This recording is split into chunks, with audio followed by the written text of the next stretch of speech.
Olá, vamos conversar agora sobre a teoria da liberdade inversa, ou teoria da liberdade para não fazer. Então, o raciocínio é assim: existem liberdades positivas, liberdades no sentido de fazer alguma coisa, liberdades onde a pessoa pode exercer seus direitos, né? Existem liberdades negativas, liberdades para que outras pessoas não violem os seus direitos. É uma liberdade chamada inversa, uma liberdade que a pessoa tem de não fazer determinada coisa, né? Então a pessoa não é obrigada a fazer determinada coisa. Isso é uma liberdade, certo? Uma liberdade de não fazer. É uma liberdade inversa. Bom, na epistemologia, essa teoria da liberdade inversa, ela se baseia nesse raciocínio que eu acabei de falar e também no raciocínio do Viktor Frankl. O Viktor Frankl, ele tem um livro Em Busca de Sentido, ele tem vários livros, né? Um deles é chamado Em Busca de Sentido.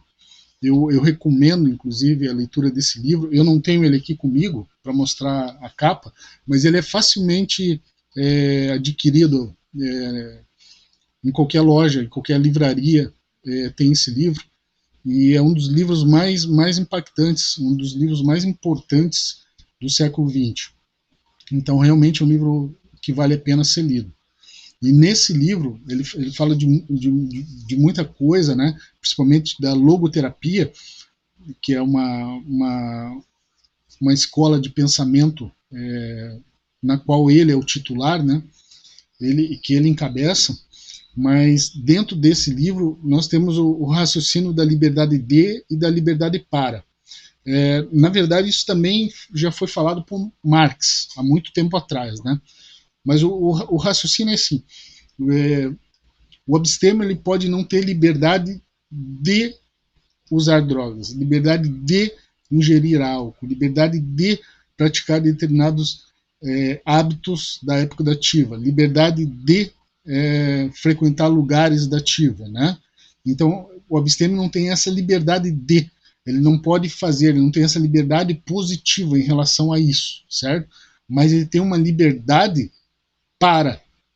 Então, veja só, ele não tem a liberdade de se relacionar com pessoas da ativa, mas ele tem a liberdade para se relacionar com outras pessoas que não sejam da ativa. Então, o abstêmio não tem a liberdade de ingerir drogas ou álcool, mas ele tem a liberdade para frequentar uma academia, para estudar, para ter relacionamentos afetivos saudáveis.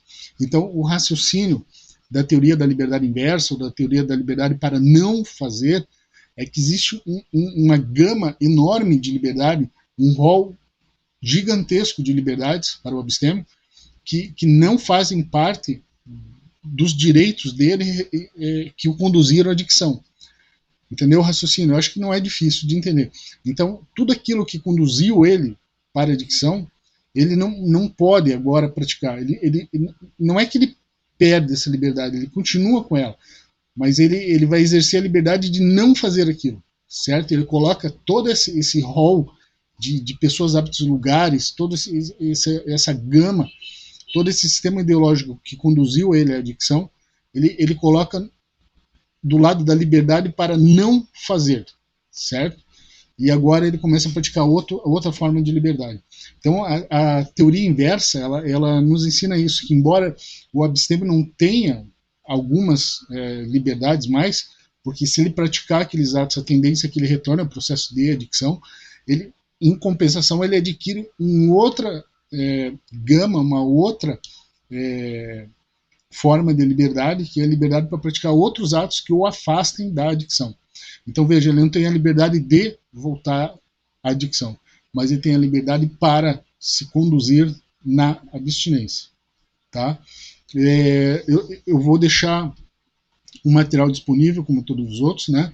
E recomendo mais uma vez a leitura do livro Em Busca de Sentido, do Viktor Frankl, e para aqueles que quiserem se aprofundar, né, pesquisem também sobre logoterapia. Tá bom? Um abraço.